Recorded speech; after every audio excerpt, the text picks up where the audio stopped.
who you marry affects even your salvation journey.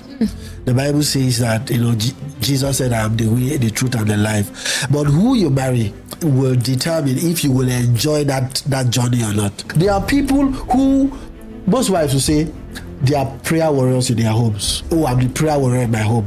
If you investigate the level or the depth of their prayer warriorness, it's about their husbands. It's not about koinonia. It's not about, Lord, I just want to spend 2 hours with you, just singing and fellowshipping, just saying I love you. It's not about that. It is, Lord, let my husband come back. Let my wife return. Let my wife not scream at me. You will make heaven, but how do you want to make that heaven? Tortured, stressed, drained as the prayer warrior of the home, the prayer baggage, the prayer dump for your husband or your wife. It's really very important. That decision has to be done right. Yeah. Pastor Allison Hyacintho, popularly known as Uncle Allison, is a pastor, author, certified marriage counselor. I wasn't writing or teaching relationship from the biblical standpoint, from a believer standpoint. I was writing about how to woo a woman, how to have sex with a woman. Oh my goodness. I tell you. Wow, so you were in the world. I was totally immersed in the world. And then it was selling. I did not know that God was using the broken things to reshape it and turn something valuable, out of it. A man who has made it his life's work to prove that godly, thriving marriages are not the exception, but the standard every single and couple deserves to experience. What was missing in the times when I was writing about the world and crazy stuff was the godliness, that godly foundation. The skill was already being built. There is a high rate of divorce, and it keeps going high. From where you stand as a marriage counselor, what will you say is the reason for this? How can a single person strategically position themselves or prepare themselves for marriage? I would always say that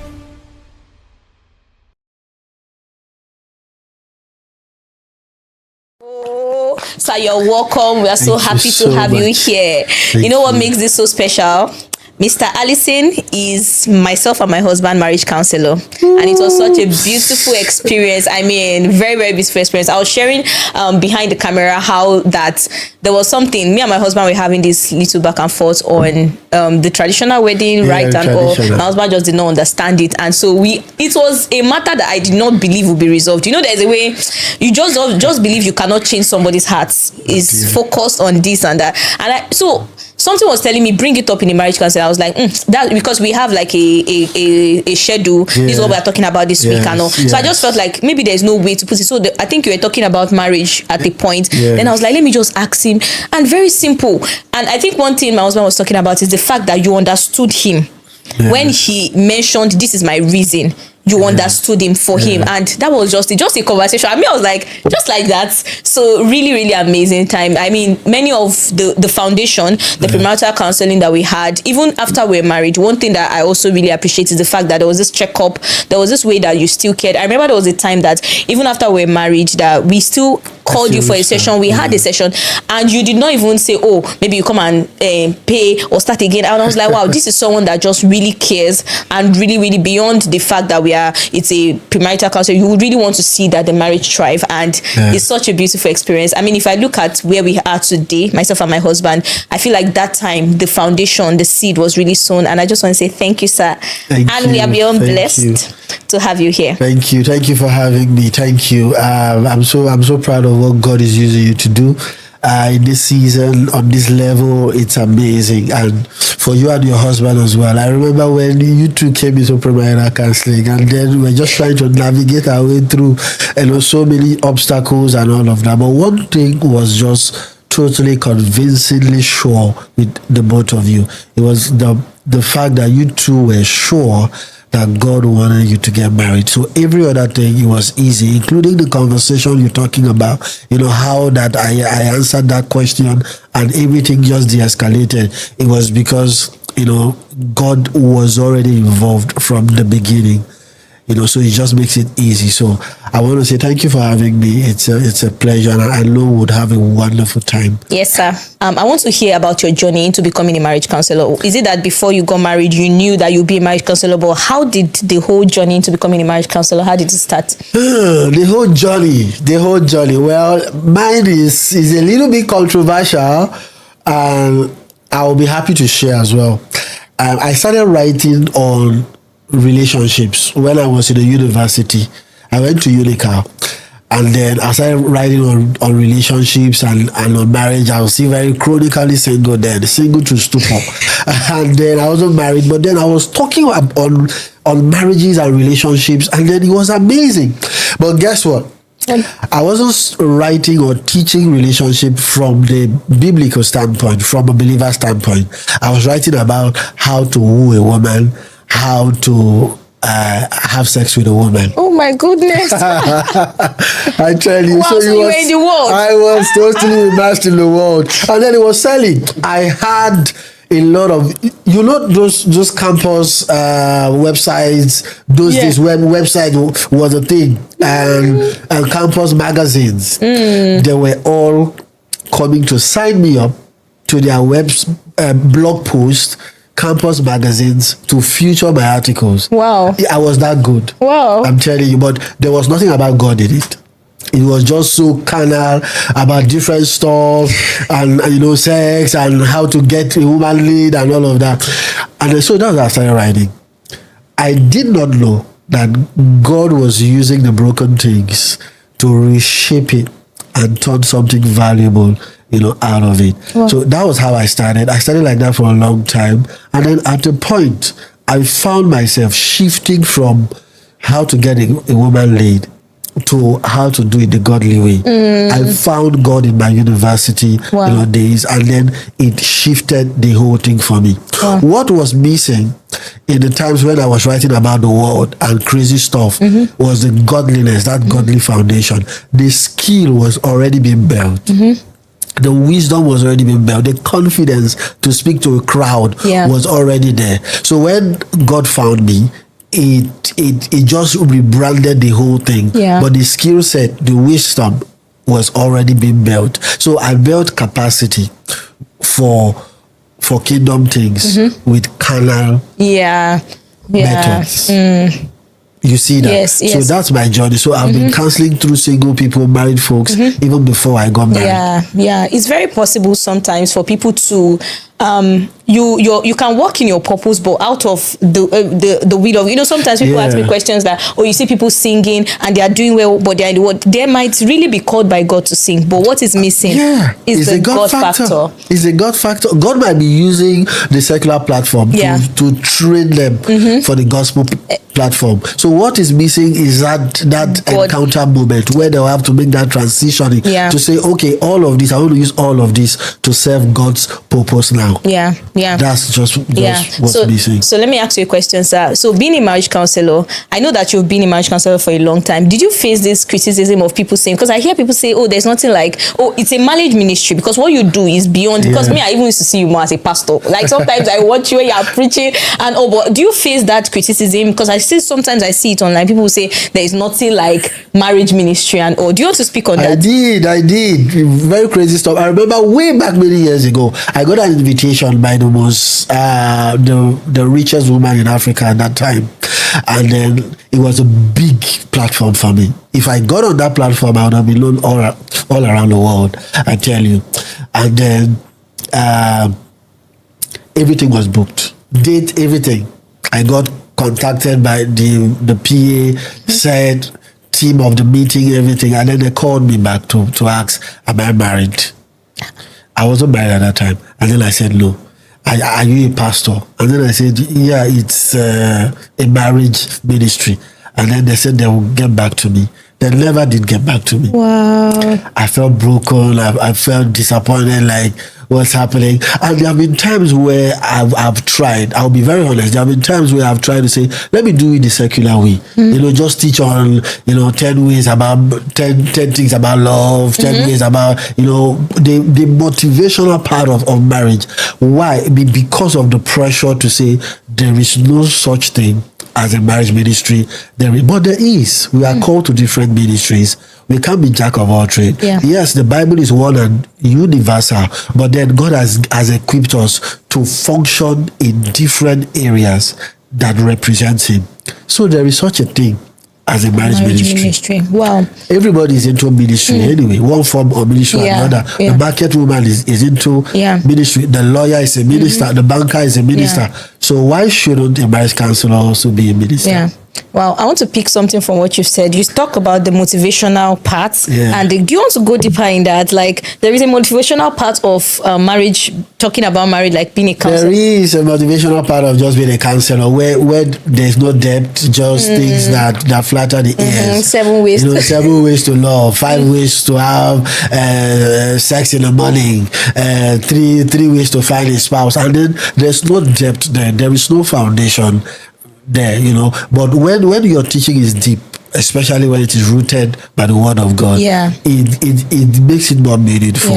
And then when you are now teaching deep from a biblical standpoint, you will have many fans, you will have many followers, because people are not open to listening to such messages or such teachings. But when you are talking about 5 ways to say I love you, 10 ways you will blow fast. There was a time when I just started posting on Facebook. That was my area of focus. 10 ways to say I love you. 5 ways to be a romantic woman. My following grew so heavy. But then God scolded me one day. You are handing people donuts and pizzas. These are not the real food. You and I you would agree with me as a married woman yourself. Since you've been married, how many times have you and your husband had an issue that has to do with 5 ways to say I love you? No. 5 ways to say breakfast in bed. 3 ways to give kisses. Those are not the main. We are dealing with conflict issues in marriage, communication issues, the lack of godliness in marriages. That's the reality of marriage. But when single people want to hear 5 ways to this, 10 ways to that, they get all excited. But then when they transition from being single to the marriage, they are like, all what I was taught as a single person, I can't find any opportunity to apply them in my marriage. Why? Because those teachings are not relevant. They are only just excited teachings. True. So when I've learned five ways to say I love you, and I come into marriage, and then my wife and I have communication issues, how are we going to deal with it? I don't have it on the inside to pour out. All I know is 10 ways to have a lovely vacation. Three games to play as a couple. But then we don't get married playing games every day. We settle real life situations, and then we realize that we don't have the source to pour out into our marriage. Wow, very powerful. Thank you so much, sir. Sometimes I would see even Christian, they'll come online and say, oh, there is nothing like marriage ministry. I really believe, thank you for not even letting that is there such a thing as a drama ministry? Please, sir. There are some things that is music not ministry. You see. It's valid, right? Yeah, very valid. Drama ministry. We even now have spoken word ministry. Is valid. So how do we validate marriage, especially the fact that marriage is very, very important? It's the foundation of so many things. I mean, before a society, it starts from the family, and that's one aspect that you see that the devil fights. If your marriage is wrong, every other thing we cannot. Even the Bible, when you're talking about criteria for you being a bishop, for you even preaching, your home must be gotten right. So it's very important. So I want to speak for young people. I feel like a lot of times people don't understand how important it is to get it right in marriage. Because for me, I get very scared. Marriage is something that you don't just do casually. It's not something you just make that decision just casually, just get married, I really believe it's very, very serious thing. So I want you to speak on that. How serious is this subject of getting it right when it comes to marriage? This is how I say it all the time. Who you marry affects even your relationship with God. It affects your purpose, your career path. The decision to get married is really very important. And it's not really compulsory to get married. If you're not ready to put in the work, to make the decision, to get it right, to choose the right person, it's better to be single. Who you marry affects even your salvation journey. The Bible says that, Jesus said, I am the way, the truth, and the life. But who you marry will determine if you will enjoy that journey or not. If it will be frustrating for you. There are many people who would show up in heaven And then God will say, welcome, O good and faithful servant. There are some that would show up to heaven, and God will say, welcome, O good and faithful servant who was stressed, abused, tortured in marriage. Because a lot of people see broken marriages, endurance marriages as a ministry. Who you marry is very important. The decision, the choosing phase of marriage is as important as the marriage itself. It affects a whole lot of things. It affects if you fulfill your purpose on the earth. It affects if your destiny finds fulfillment.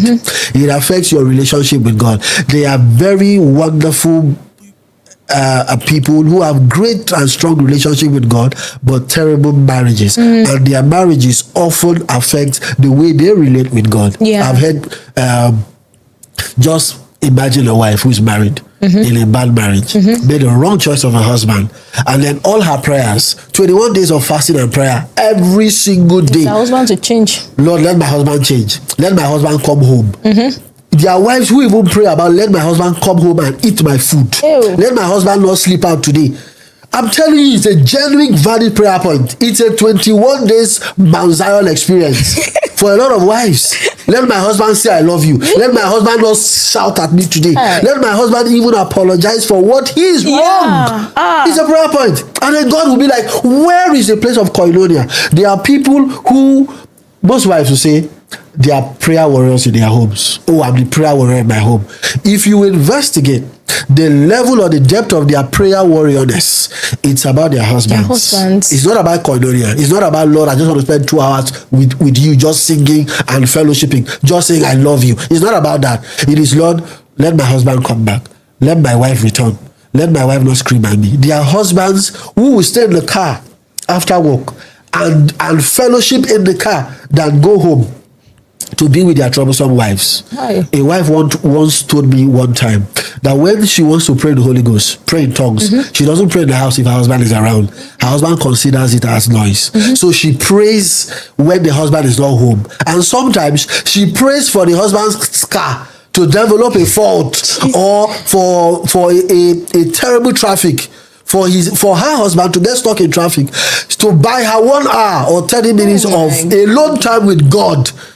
You see why who you marry is very important. Yes. You will make heaven, but how do you want to make that heaven? Tortured, stressed, drained as the prayer warrior of the home, the prayer baggage, the prayer dump for your husband or your wife. It's really very important. That decision has to be done right. Yeah. Look at how very distracting. You can't even pray about your destiny. You can't pray about things that matter. There's no destiny anymore. What you're saying is so your bad. Destiny is not your husband. It's not your wife. That's your destiny. It's the whole core of your Christian walk. You see married folks say, I pray 9 hours every day. Go and investigate 9 hours every day. What are they praying their husband? They are praying about abuse.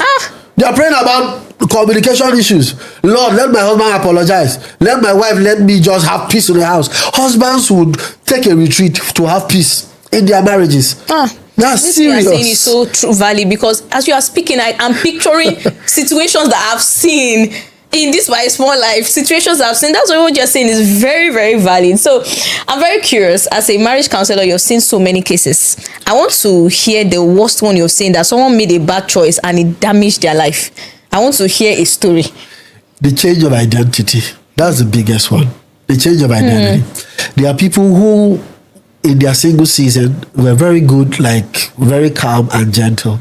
But when they transitioned from being single to being married, they became very rigid, became hard, became jealous.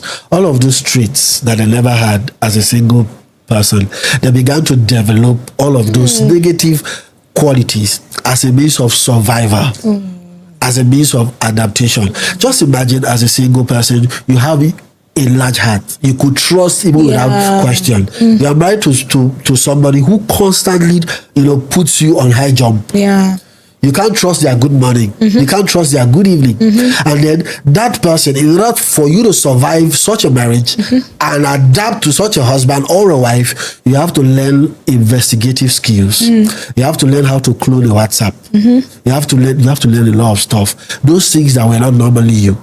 You now have to adjust your good values and take on some negative values in order to survive in a terrible marriage. I've heard a lot. Yeah. I've heard a lot of crazy scenarios. There are some couples where they don't have the freedom of expression. You know, a husband got married to a wife and then told the wife that she talks to her mother on the phone too much. Her siblings are calling her too much. So he took the wife's phone, barred her from calling her family or anybody reaching her. So he gives her access to the telephone. I'm not telling you olden day slave trade. I'm telling you modern day slave trade. Gives her, so this husband gives his wife access to her phone every Sunday. Imagine being married to such a tyrant every Sunday. So from Monday to Saturday, no access to the phone. If she wants to keep the marriage, if you don't like it, you can go. You can go. Because he wants to have total control, total dominion over her. And then she's quiet. For most of those wives, they are happy doing that because they have, in a way, in a bit to adapt to the dynamics of their marriage, they have taken on certain things that are against God's plan as a ministry. You see a woman say, taking care of my husband is a ministry. Containing his excesses like abuse. Let him just be shouting on me. God has positioned me in his life to be calming him down. Nobody is a diffuser. You are not ice water. Calming who down? Exactly, sir. What are we talking about? It's not a ministry. Hard labor, hardship in marriage, dysfunction in marriage is not a ministry. God has not called you to take rubbish in marriage. All in the name of this is my calling. Are you sure? Jeremiah says, before I formed you, I knew you. So God, before forming you, knew that you will be married to a serial cheat, a serial abuser, will be used. So your divine purpose is to be used as a punching bag to your husband. That's not a calling. That's a dysfunction. Exactly. Such wives need help. Yes. But then that's what they pray about. Lord, give me strength to withstand punches and abuse. I have been called to the life of this man. No, we have not been called to the life of the man. That's the height of irresponsibility on the man's part. The man is sick and he needs help. And these things are just vice versa as well. Wow. Thank you so much, sir. So let me bring you back to something. So do you believe that if you get married to someone and they end up changing, for instance, when you guys were dating, he was not an abuser and all of that, and you get married and he just suddenly changed, do you believe that there was no sign? Is it possible that they get married to someone and there was no sign at all throughout their years of dating that this man will become something like this? Do you believe that? One thing you cannot predict is changeability. Some persons, there are people who have married, people who had weaknesses and bottlenecks, and then in the marriage, those people became transformed for the better. I've seen that. I've counseled through a lot of them, especially couples who come for therapy. On the flip side of that, there are people who are total saints, just like your question. But then in the marriage, you begin to see a different side of them. It's also possible. So what we cannot predict at all is change. It's change. But is it possible for someone who was a saint to show you a different side in marriage without signs? There are always clues. It may not be boldly there. It may not be so visible, but you would see it in how they talk. One of the things that I encourage single people to pay attention to is a mindset. The way somebody does one thing is the way they do every other thing. So your mindset concerning something or your foundational understanding concerning something tells me how you will relate to other areas as well. So this is very important. They may not be domineering or hard or abusive or unsubmissive, but in conversation with that person, you can pick up one or two things that this person has a foundational, issue when it comes to submission or honor. They might be submitted to you, but how are they submitted to other people? Are they submitted to their parents? Are they submitted to their friends? They might treat you so good and so wonderful, and you won't notice anything because you're not paying attention to how they treat somebody else, other people, like the waiter at the restaurant, like the Uber driver. Those are the subtle signs. So sometimes we are focused on, I'm not seeing any negative sign towards me, when they are negative signs towards other people. And when they are negative mindset towards certain areas of marriage, you just know that what is lacking in the expression of that negativity is opportunity. because the mindset is already there. Yeah. The behavioral pattern is already there. Yeah. Might be good to you, but if they are not good all rounder, then there's something wrong. There's a broken foundation there. Wow. So there are always signs. Yes. We just choose not to see it. When you are in love, a lot of things can just fly by. You would say, oh, I can manage, I can endure. When we get to that stream, we'll cross it. When we get to the bridge, we'll jump over it. But then the signs are always there. You always know. If you want to pay attention to it, pay attention to it. Wow. So apart from the mindset you've mentioned, what else should they pay attention to as a singles? Number one, that mindset is very important. Mental capacity is important. That is the engine room for every other thing. Okay. Secondly, how they treat other people. Okay.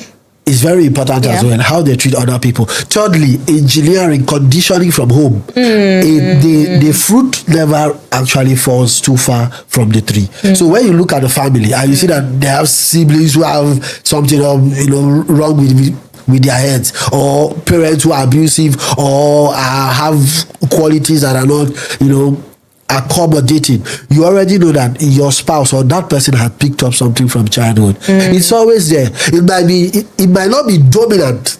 It's always silent, recessive. It's always there. You will always know what is lacking is your opportunity for manifestation. So study that person's family background. How does this person? You know why? Why are you looking at me like that? It's because I'm just remembering something that happened. So then somebody was talking to me in a talking stage and all, and then he asked about my foundation, and I just started to tell him.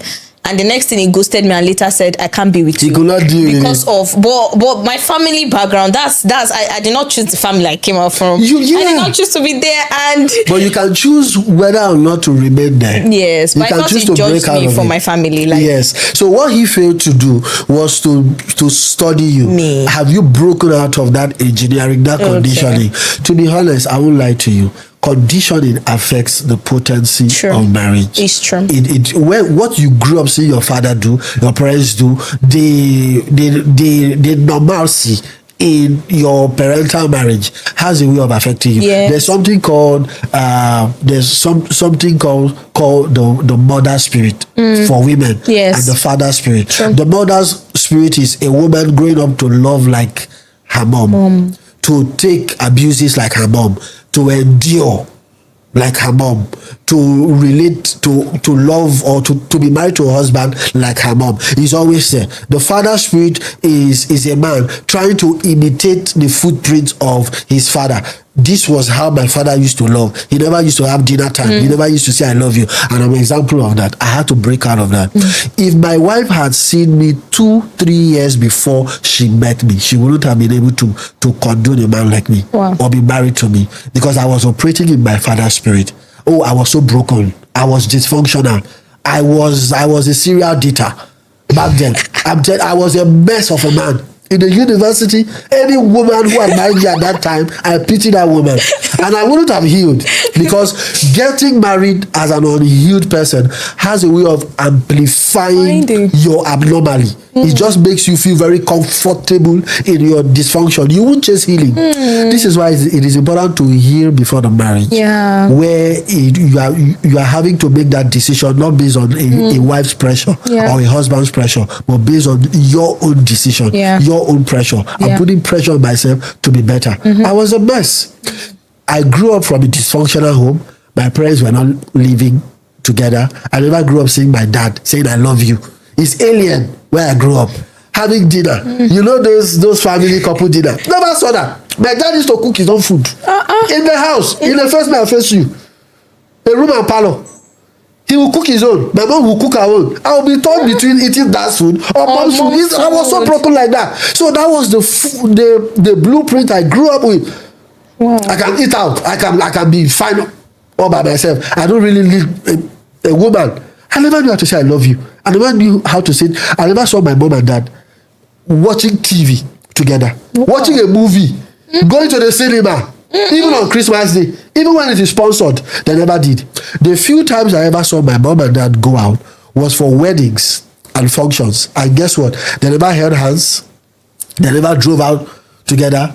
We used to jump buses back then. My dad always made sure that we boarded an empty bus where he would sit in front with the driver and leave us behind. And I would be in the middle. Wow. Torn between sitting with dad, sitting with mom. Even when we are walking, my dad will be 10 kilometers ahead. My mom walks slow and I'll be in the middle.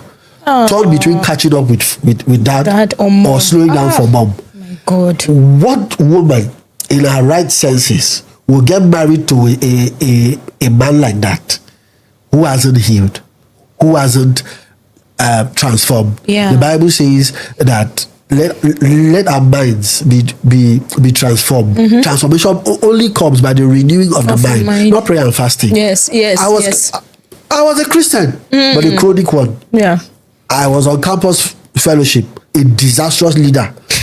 I could quote all the scriptures, speak all the tongues, but I knew that if any woman had married me in that condition, I pity her. I'm telling you. So it is not by prayer. You don't break out of this by prayer and fasting. Yeah. It's by mind renewal. Yes, the mind has to be renewed. So that was just what happened to me at that time. Yeah. Speaking about the father and the mother spirit you're talking about, I want to ask a question. What if you came from a home where both parents are toxic, but you did not grow up with them, you didn't see the pattern? Is there anything that maybe your blood you can for instance, let me use myself as an example. Maybe my mom is toxic, but I did not grow up with her, but that's her attitude. Is it going to affect who I become also? Some of those things are generational patterns, and there are 4 ways that generational patterns travel. Number 1, generational patterns by spiritual inheritances. You don't need to even be present. You don't even need to do anything. By nature, children of wrath. In other words, the fact that you are born into that family, you just inherited that family pattern. It could be anger, it could be jealousy, it could be even medical, like late marriages, stillbirths, miscarriages, delayed pregnancy. You don't have to be in the house. Oh yeah. Just by virtue of you being an offspring, an offshoot of that bloodline.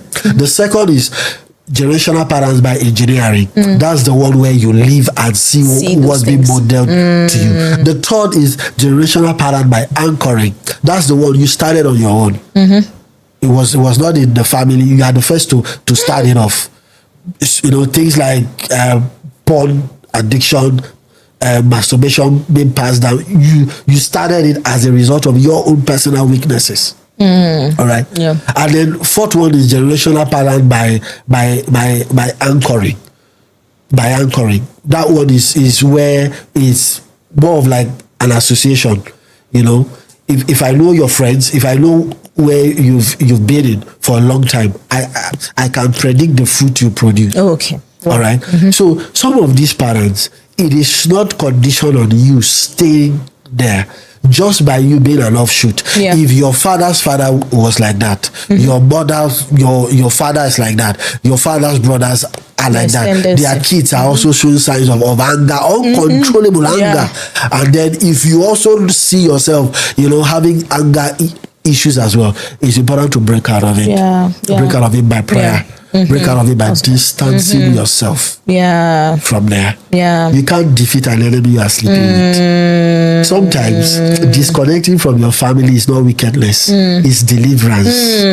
You don't have to be in the family. Hello, hi, fine. We run into each other at the mall, we are okay. If I have financial responsibilities to the family that I'm obligated to, wonderful, I do my part, but I don't have to show up for every Christmas. I don't have to take every call.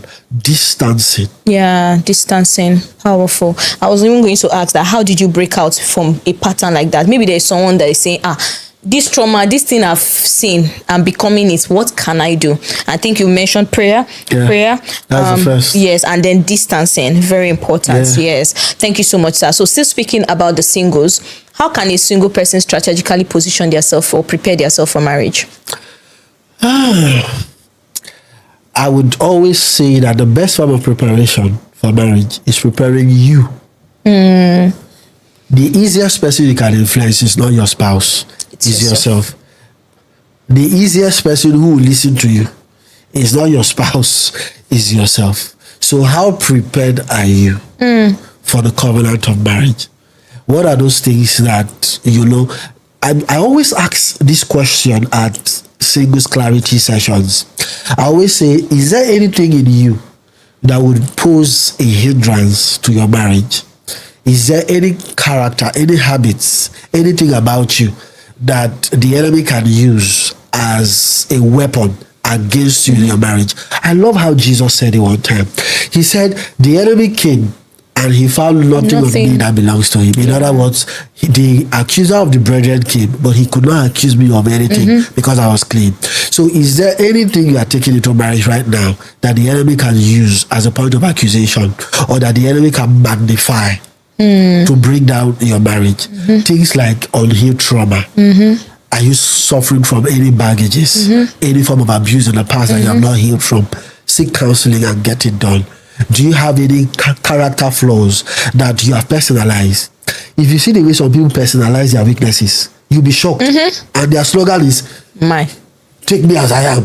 They'll have to take me as you are. Then who you are is broken. But who you are is dysfunctional. But even you can't take yourself as you are. You see somebody with uncontrollable anger issues saying, my husband or my wife will have to understand I have. You don't have. You chose to accept it. You don't have anger issues. You don't have jealousy issues. You don't have indiscipline issues. You are not a woman beater. So stop saying she will have to accept me. You don't have. You have to work on it. So if you've noticed anything in you that will stand as a judgment against you in your marriage, start working on it early. Don't put your spouse through the stress of working on those things with you when you have all the time in the world to work on it as a single person. Start dealing with them now. Some of us is our mouth. When you open your mouth, Mount Zion will catch fire. There are people who don't know how to talk. Just when you a little conflict, the marriage is over. They need to. There are some people that in order for them to have a successful marriage, they don't need prayer, they don't need fasting, they need to super glue. Just tape the mouth, not talking. When your husband is talking, just tape it up. I'm telling you, because the moment you open your mouth, the whole house is on fire. It's their mouth. It's their mouth is the problem. I'm telling you. So these are the things. You know yourself. You know where your weaknesses are. Why not work on it? Why do you want to put the pressure of healing on another person who, mind you, is also broken, is also trying to pursue their own healing? Imagine, woman of God. Let's give her a minute. I'm telling you. Some people is their mouth. They don't know how the moment the husband says one, they have talked 10. And it's a problem. You say, just be quiet for a moment. Just be quiet. Just imagine you working on anger issues, and I'm working on jealousy issues. And I am the easiest way to work on these things is as a single person, where there's no pressure on me, where you are not telling me to work on my jealousy issues, else you will leave. I'm working on it because I want my growth and development. Both of us get married. The things that would have been easier for me to work on, I package all of them in the Ghana must go and bring them to the marriage. You bring yours. And then I'm expecting you to understand with mine where you have your own Ghana must go. You have your own garbage that you are working on as well. It complicates things. It makes the marriage difficult. True. Whatever you can work on now, start working on them. That pornography addiction, start dealing with it. Your husband, your wife doesn't deserve to be spying on you in the bathroom, to knock the door down. I had a couple. The husband masturbated for 2 years in the marriage. She will go into the bathroom every single time, and the whole place will be smelling of cum. So she will think maybe it's the man's number 2 that smells like that. She got him olive oil, aboniki balms, all manner of things to help his digestion. It wasn't the smell of his number 2. It was masturbation. It was cum. So she will go in the bathroom, and she can't stay there for 2 minutes. The whole place will be stinking. And then when he masturbates, he uses his boxers to wipe himself, and then he dumps it in yes, he dumps it in the basket. So she would go investigate and smell, and she would see cum. Crazy. So what did she do? She broke down the door.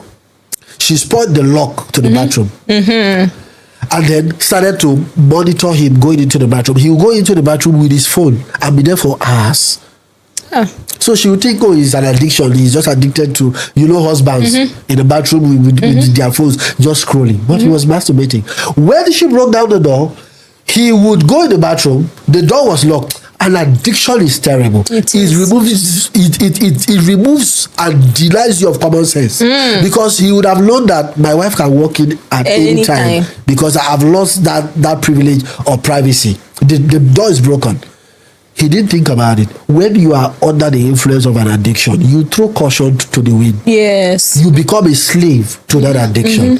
So he kept going in there. He uses a bucket to wedge the door. While he's doing his stuff, the wife pushed it open one day, saw the husband looking like a fool. Oh my gosh. So disappointed. Looking like, and such a man has lost his authority in that home. He has lost his God said. He has lost his let's do it that way. One thing about that situation is your wife can never see you the same again. That picture of you being very foolish. Oh my God. And disgraceful would never leave her mind. No prayer and fasting will erase it. She will have to live with that image of you for the rest of her life. Imagine having to submit to you with that image on her mind. It's difficult. Yeah. If there's any addiction, work on it. Yeah. Masturbation, pornography, alcoholism, weed, whatever it is, work on it. Your spouse does not deserve to deal with that. Sometimes you say, when we get into the marriage, we'll deal with it. The problem with that ideology or that marriage strategy is that by the time it gets to the point where you start working on it in marriage, a lot of things would have already been broken. This is why a lot of couples say the first year of our marriage was tough. The first year of our marriage was difficult. It was difficult because people carried over the work, the job, the wholeness of their single season into their marriage. And then the times where they are supposed to now bond and start understanding each other, they are using that season to resolve crises, to resolve issues. So they are moved to year 2, year 3, still fixing what year 1 broke. And it's a problem. So by the time they now come to understand each other that, oh, when I'm angry at you, I raise my voice. When I'm angry at you, I drive out of the house. So we understand each other. By the time they come to that level in their second year of marriage, they already have a backlog of offenses, of issues, of my parents and your parents are no longer talking, my husband and my mother are no longer talking. Those relationships are broken. A lot of things, a lot of water would have already passed under the bridge. Wow. Work on yourself is the easiest thing you can do, including cleanliness as well. Some things are just simple etiquette. You'll be shocked. A lot of people don't shave down there. I'm telling you, you should be shocked. They are going to love me as I with your rainforest, savannah, desert, all manner of reptiles over there. Some people it's just as little as bad breath or body odor. I've heard somebody say my body odor is a fragrance. They have to take me like that. Take you like that, you want to kill somebody? In marriage, that's murder. They should charge you. They should lock you up for attempted murder. They should lock you up. Take care of it. Something that Roland will settle. Just one stick of Roland. 350 will settle. Use deodorant. They don't want to do it. They want to dump all the work on their future spouse, forgetting that person that you are trusting to understand you, they're also figuring out themselves. They also have baggages that they are counting on working. Thank you very much, sir. I wanted to say something. You've been saying things like people accepting themselves, saying it's mine, and it's something I've also seen. Even when people are sick, they get to a point where they say, oh, my headache. They personalize it. You must learn to separate yourself from the situation. That way it's easy, because the moment you accept, it's very difficult to work on it. When you accept that this is me for life, it's just you giving yourself that thing that I can never change. This is me. You are not separating yourself. Exactly. So you must be able to separate yourself from the situation and then look for a way to work on that thing. Thank you. That's right. And then it will never give you if you don't think that there's a problem, you will never be eager to find a solution. And if you have accepted the problem, then you have taken away the solution. Or the drive to finding a solution. So when you say this is how I talk, that tells me a lot of things. It tells me that you are not reading any book on speech management or anger management. It tells me that you are not taking therapy. It tells me that you are not taking counseling. It tells me that you are actively doing nothing about it. So you are comfortable having anger issues, and that's a problem. Thank you very much, sir. So I was checking before this podcast session, but I could not find an accurate percentage, but there is a high rate of divorce. and it keeps going high. From where you stand as a marriage counselor, what will you say is the reason for this? A lot of reasons, I tell you, a lot of reasons. One is a lack of preparedness. Not planning at all is already planning to fail. It's a lack of preparedness. A lot of people come into marriage without preparing themselves. Just like we've been talking about, self-preparation. A lot of people come into marriage, banking on the preparation of their spouse. My spouse will understand me. My spouse will accommodate me. Has your spouse read any book on your anger issues? Have they read any book on your jealousy issue? Are they taking any? How are you sure that your partner is equipped to handle your dysfunctions? Why not just deal with it? Why not just handle it yourself and save the marriage, all of that tension? Why not just handle it yourself? So number one is the lack of preparation. Number two, unrealistic expectations. A lot of our ideology about marriage come from social media, come from Joro and the likes, hide my identity. They have punched me here. They have blinded my eye. They have blinded my ears. A lot of things that people take into marriages as marriage wisdom from social media, from movies, from TV shows, from Titanic. So there are a lot of expectations flying out everywhere that are not realistic. So when you come into marriage, you put your spouse under pressure to meet the needs that are not even yours. They are the needs of a movie you saw, somebody else. They are the needs of Denzel Washington, not really you. Because it sounded good, it looked good, you saw it in a movie and it was great. So unrealistic expectations as well. Let us learn to separate reality versus expectations. Fantasy is a problem. Nobody's perfect. True. Nobody's perfect. We all have to live with our partner's imperfection. I am not perfect. My wife is not perfect, but we are learning to manage our imperfection. That is what is keeping our marriage to today. So that's a problem. The third is people not hearing God before going in. There's a place of conviction. What took you into the marriage, what you heard from God going in, is what will constantly keep you in the marriage. So if you don't have your matching orders, don't match. If you don't get your go ahead, don't go. Have you heard of an army just going into war without a matching order? They just match. Oh, you are going to war, let's just go. No, you have to get a go from God. Get your matching orders. And it doesn't just end at God said you are my wife or you are my husband. It continues into staying with God step by step, to hear from God step by step. It's very important. I give the example of Noah. When God told Noah to build an ark, he didn't just take the word and ran with it. Oh, let's build an ark. So let's go. Noah kept going back to God, asking God for the accurate dimension, for the shapes. Where will the lions be? How will the door be? How wide? How narrow? He kept going back to God for instructions. Our problem, even amongst our Christian circle, is that even when God has said this person is your wife, or you feel that desire that this person is your husband, that is where our journey with God stops. When it comes to discernment and conviction, that is the first. God's yes is the first of many yeses for that marriage. It's not the only one. So when he says yes, go, he's not saying go, I've left you alone, go and succeed like that. No, you need to stay with him for daily instructions, how to love your wife, how to understand her. If she has imperfections, it is the one who has told you to go that will give you wisdom on how to handle it. But when you don't have your matching orders, or you took matching orders without description and daily wisdom, it becomes a problem. This is why even popular pastors, popular apostles, popular teachers, they're having issues in their marriages. They will show up at church, raise their hands, the power of God will fill the room, and you'll be like, this person cannot have issues in their marriage. They are the ones that have issues in their marriages the most. I counsel a lot of them, and I can tell you, a lot of them are struggling in their marriages. Where they find peace and fulfillment is when they are on the platform, they are preaching. If you see your pastor preaching for 4 hours stretch, suspect him. Why is he not going home? Suspect 4 hours on the stretch when it's not a camp. Suspect that he doesn't want to go home. Suspect that guy. There's something happening. There should always be a joy from when you are going home, when you are staying with your wife. I'm telling you, a lot of them like that have issues. Wonderful Christians, wonderful believers, but have issues in their marriages. Why? Because they are not staying with God. Yeah. Daily instructions. Yeah. Let me bring you back on something you've said concerning choosing of a spouse. Does God choose your spouse for you, or it's your decision to make?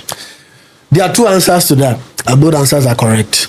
Number one, God has never in any part of the scripture told you that he's not interested anymore. The popular scripture we quote is when God told Adam, where are you? Have you eaten out of the food I commanded you not to eat? And then he said, it was a woman you gave to me. A lot of interpretation, and I want to say lazy interpretation to that scripture, is that Adam was saying, it was a woman you gave me. In other words, you gave me this. So God said, okay, for that reason, I'll stop giving you. God never said that. That's the wrong interpretation. What Adam was simply saying was that it was the woman you gave me that led me to it. Not that she was a bad woman. Yeah. She led me to it. God has never for any day said he would not, he has stopped. He has not announced. There was no broadcast message. I didn't get the memo. Did you? That I'm no longer interested. Go and look for your wife yourselves. The Bible says the steps of the righteous are what? Ordered of the Lord. Ordered into every fair, into every area, into every association, into every covenant, marriage inclusive. If he told me what school to attend, what course of study to follow, what job to apply for, what purpose to start, what podcast to start, why not what marriage, what spouse to marry? So those who are aligned with him, he would always order their steps, and ordering to the person, to the right person, or the right people. God doesn't have just one person that you must marry from, such that if you don't marry that person, you have missed it. No, he has a tribe of people that are suitable for you. So among that tribe, go there and find the one that is compatible with you. On the flip side of that answer is, if you don't want to work with God, you want to lean on your own understanding, God will not take away your right to choose. If you think that you can do this on your own, then I wish you good luck. You can make your decision on your own and leave God out of it. I can give you accounts of a lot of people who made decisions on their own. It never ended well. An example was Lot. God led him out of Sodom and Gomorrah. He told him to flee to the mountains. What he did not know was on the other side of the mountain was his cousin Abraham, where he will find shelter. He will find strength. He said, no, there is a little town, Zoar. He saw disco lights. People were dancing there, and they were sharing free jollof rice. He said, that's the one I want to go. Angels literally dragged him out of the city and forced him out. And then he still chose not to obey them. At a point, God said, you know what? Okay, go. If you read to the end of that story, you will see that Lord's end, he never ended well. He was a mess. Why? Because he walked on permissive will. Permissive will is, Lord, I hear you. This may not be the right woman for me. I know that you want me to do 21 days of prayer to get discernment and clarity for my spouse. I don't have the strength. I've seen this woman I like. Permits me to marry her. What will happen in the permissive will, just like it happened with Lot, is that where God has not authorized you to go, he will not go there with you. That's just the problem. So you will be in that marriage without the presence of God, without the grace of God, without the approval of God. The best that God can do is to supply strength for you. Strength to enjoy the bruises. If they blow one of these eye, you turn the other eye, let them blow it more. That's it. That's the strength. Strength to endure your husband not eating your food.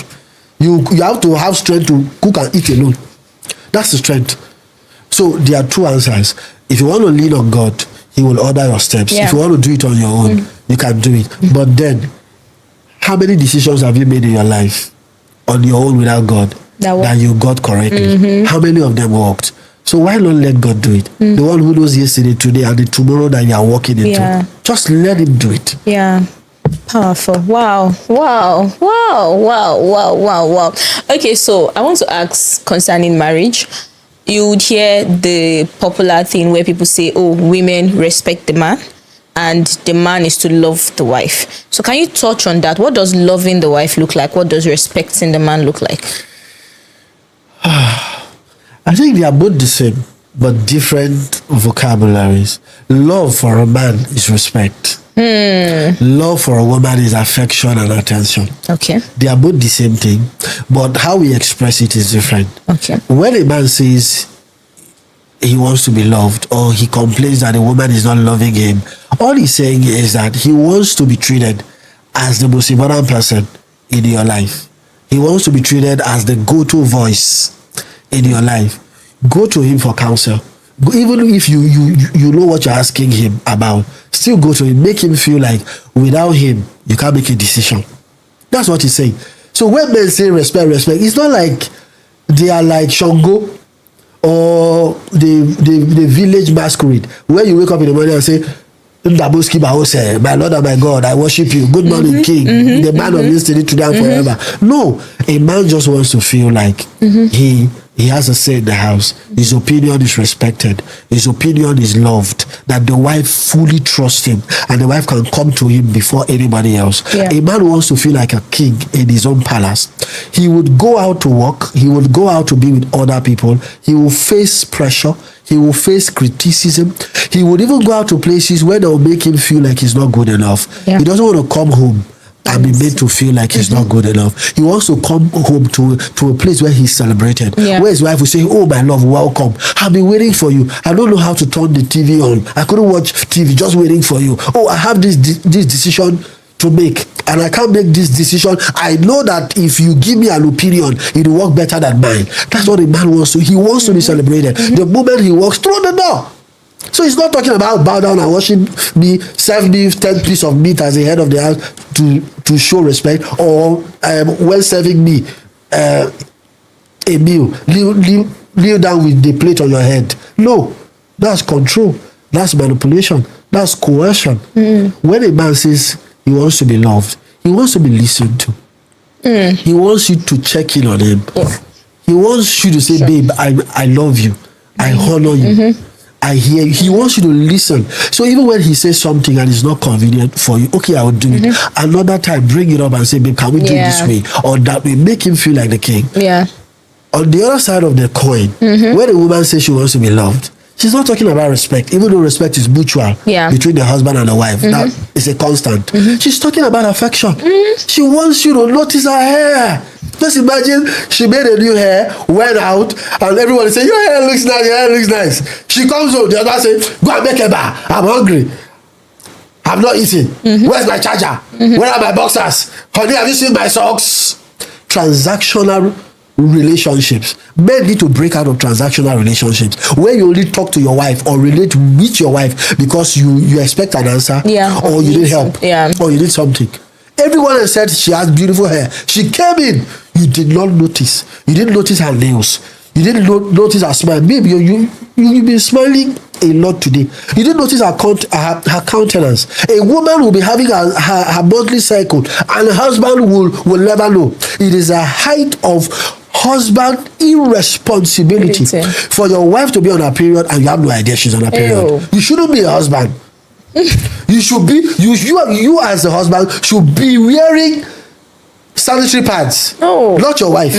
You should be wearing pads or diapers. Not your wife. For your wife to be on her period and you take no notice is a grave error in marriage. So when a woman says she wants to be loved, she wants attention. She wants care. Honey, I just could not wait to come back to you. Babe, I have this decision to make. I want you to weigh in on it. Even when you've already pre-made your decision, make her feel like her opinion is important. You didn't marry a dunce. You married an intelligent woman. Ask for her opinion. Babe, what do you think? Option A or option B? He listened to her, hear her out, and sometimes say, let's do it your way. Yes, sir. Let's do it your way. Yes, sir. She wants to be pampered. All women are babies at heart. No matter how old she is, she's a baby at heart. She wants to be she wants to be touched, physical touch as well. That's love for a woman. If you love a woman like that, you will never have a problem with that woman submitting to you or honoring you, because she will pour out of the wells that you have constantly and consistently filled. This thing you said, sir, is really powerful. I want to share a little story. So when I got married, I used to think that what it means to respect my husband is I cook. I do everything, just like all those things, especially cooking, just doing the hard work. And still he will say, you don't respect, you don't. I'm like, look at me. I woke up in the morning, I cooked, I spent my time in the kitchen, I did all this, I cleaned and all. Until one day, I now just finally asked him, what's that respect? What is it like? And then he said, by listening to me. It sounded so simple. I was thinking, he said, you see those things, I would rather you don't do it I would rather cook myself. I rather do those things. So when you even mention listening, it's very important, because sometimes people think they are respecting their spouse, or they think they are loving their spouse, and they are not actually doing it the way it should be done. And I think it's also important, maybe you can ask your spouse, what does the respecting look like? It's important. Even your wife as well. How do you want to be loved? Is a conversation that every husband should have with his wife at least once a month. How do you want to be loved? Am I loving you? Have I loved you this week? It's a very important question. And then you hear amazing things. So you as a husband, you think, but we just paid the rent, but I just paid the children's school fees, but we don't lack anything. There's food in the house, but I gave you 500K for shopping. No, those are wonderful, and she appreciates it. But when was the last time you said I love you? When was the last time you said you are beautiful? When was the last time you came back with a cone of ice cream, the 700 naira ice cream, not the 1 million naira car you bought, the 700 naira ice cream? That thoughtfulness, that caringness, that's what she's looking for. So ask her. You hear amazing things. Sometimes she'll say, when was the last time you helped me around the house? You pay the bills. I appreciate that. When was the last time you said, babe, can you rest? I will do the dishes today. I will mop today. I will help with the children today. I will do school runs this week. You just rest. Ask your wife, have I loved you this week? How do you want to be loved? Ask your husband, how do you want to be respected? Woman of God, let me share this with you.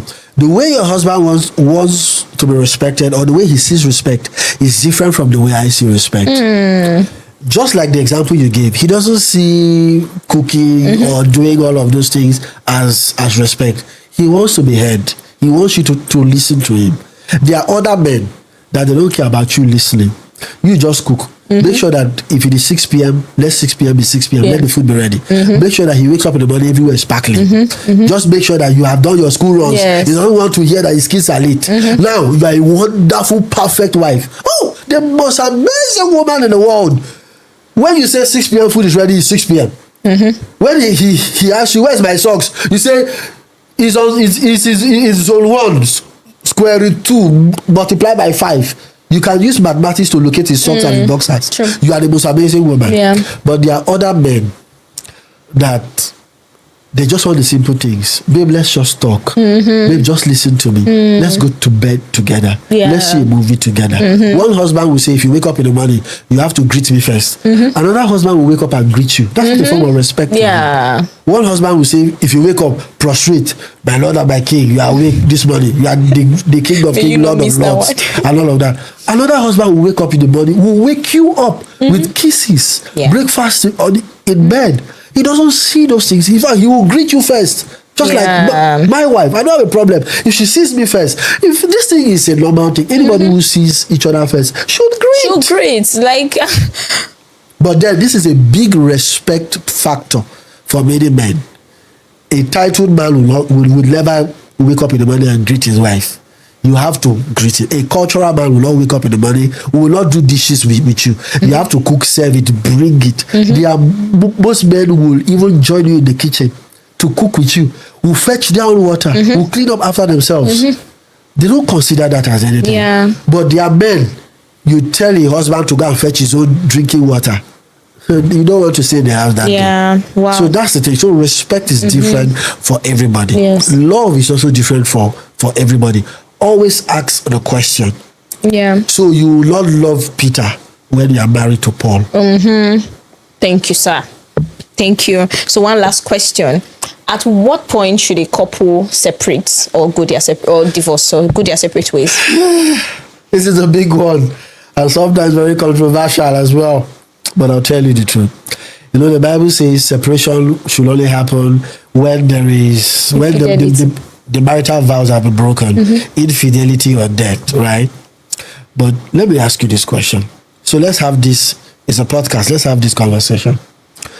Let's stay on the first condition of death. Do you think it is possible? Do you think it is possible for a woman to be married and still be dead in her husband's house? To be alive but dead? So the Bible says divorce should only happen except for infidelity or death. But there are there are women and even men who are very much alive, walking and breathing, but they are dead in their marriage. They have had several identity shifts. They are now surviving to please their husbands or their wives. They are now changing from who God originally designed them to be just to suit that marriage. That's death. Yeah. So it's not until somebody dies and life leaves the person. There are people who are married, but that marriage is dead. They are better. In fact, one who is dead is better than a lot of people who are married. Okay. When you are constantly being abused and your husband is using you as a punching bag, you are no longer living. Yeah. You are dead. Yeah. The only difference is where you are to the graveyard is the difference. Yeah. You are dead. When you are constantly being emotionally abused, you are dead. There are husbands who rape their wives. You are dead. Just imagine getting married to a husband who is demanding for anal sex. Ew. I've had a session, a husband demanding for 3 sons. Ew. And that woman has to do it to save her marriage. Is that woman alive? No. That woman is dead. Even the dead is better. That's I call it the marriage of the undead. Yeah. You are dead, but you are still living. No purpose anymore. If God has assigned you to be an evangelist in Saudi Arabia, to go to Iran, to go to Zimbabwe, to carry this gospel, that's your calling.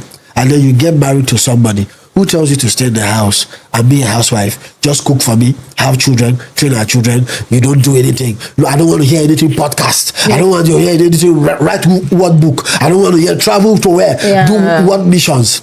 You are not alive anymore. Yeah. You are dead. Yeah. Your purpose is dead. Your destiny is dead. When God spoke about death in Genesis, he told Adam, the day you eat out of this fruit, you shall surely die. Right? When they ate out of the fruit, he didn't die physically. Did they die physically? No.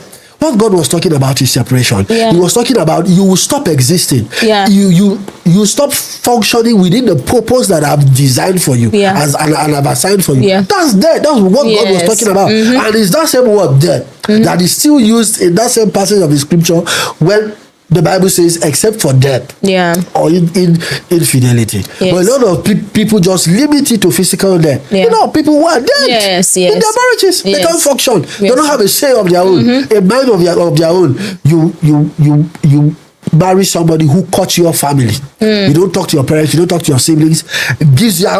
Gives you access to your phone once every week, every Sunday. You are not living anymore. You are as good as dead. Yeah. A wife once told me in counseling that she doesn't look forward to waking up in the morning. She's dead already. She's already dead.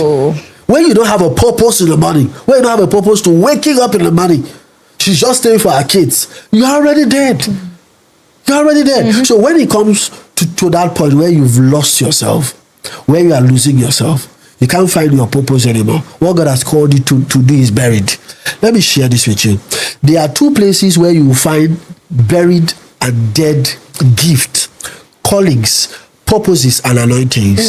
The first is a graveyard. The second is a bad marriage. The bad marriage is not different from a graveyard. The only thing left is you are not in the coffin. That's the only thing. It's not different. You will find many bad marriages where they have buried gift, buried purposes, buried callings. Yes. You can't function. And then the mental abuse, the emotional abuse, all manner of abuses. Please separate and find yourself. Yes. Separate and work on the marriage. Yes. I'm not saying divorce is the first option, but separation is a very good option. Sometimes separation puts pressure on the other partner to work on themselves. It puts pressure for a solution to be done. It puts pressure.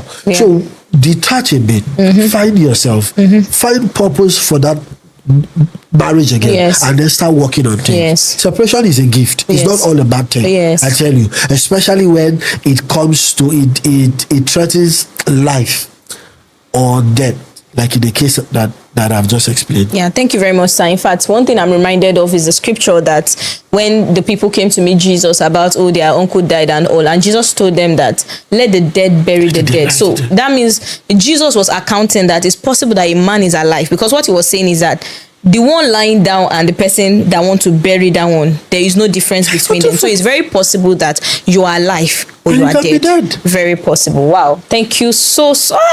Thank you. This is powerful. I have learned a lot. Thank you so much, sir. Thank you.